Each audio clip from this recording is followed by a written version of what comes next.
Good morning. My name is Jane Elizabeth Burdeshaw, and I'm the Commissioner at the Alabama Department of Rehabilitation Services. Thank you so much for joining us today for this event that is filled with a lot of information and things that we would like to share with you about the employment of people with disabilities. First, I want to say a little thank you to the governor. The governor and her staff have provided tremendous leadership in the past several years in the area of disability inclusion. And I want to thank her for that leadership and for her continuing efforts to have all of our workforce partners collaborate together to improve the employment of individuals with disabilities. I want to thank all of our guest speakers, whether they be from a state level or national level. You are in for a treat. Richard Pimentel, who will be up next, is a dynamic individual. There's even been a movie made about his life, which you'll hear about in just a few moments.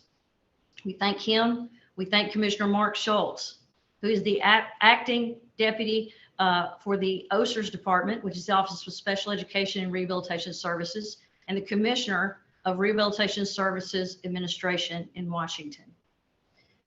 Among all of our other presenters and workforce partners, I want to thank Ed Castile and Fitzgerald Washington for all of their partnership through the years to make sure that we are providing inclusion opportunities for individuals with disabilities.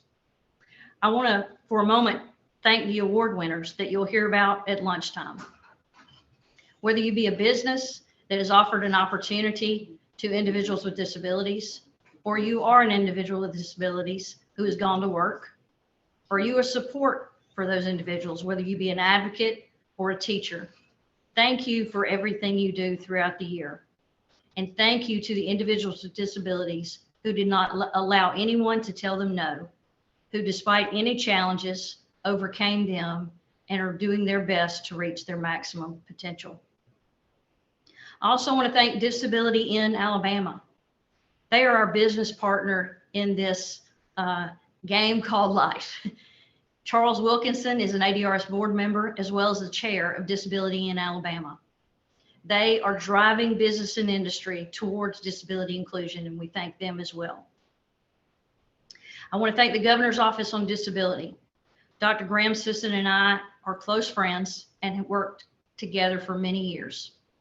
We continue to push everyone within our community to implement effective employment strategies and policies, whether they be on the state level or federal level, to promote access and inclusion. Dr. Sisson, we thank you for your efforts.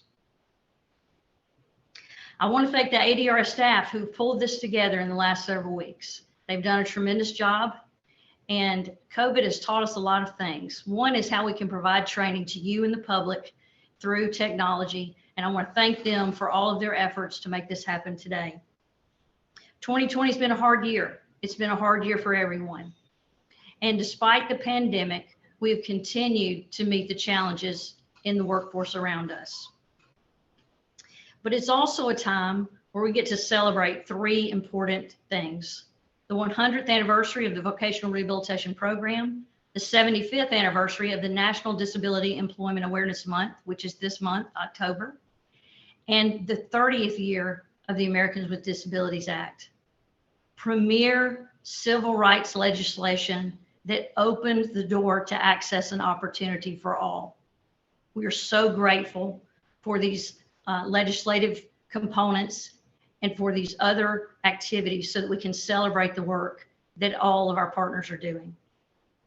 This year's theme, Diversity Through Inclusion, is important because it encompasses all disability groups, whether they be hidden disabilities or visible disabilities. We want everyone to have access and opportunity. And how do we do that? Through full inclusion. What does that mean? It could mean that someone on a job gets a cart because they have a back injury. It could mean that someone gets a screen reader because they're blind or have low vision. It could mean that we have interpreters available for those who are deaf or hard of hearing. It could mean that we provide training materials in pictures instead of text for individuals with cognitive disabilities. All of these things make our workplaces more accessible and provide opportunities to individuals who desire to work, who want to work, and we can help them go to work.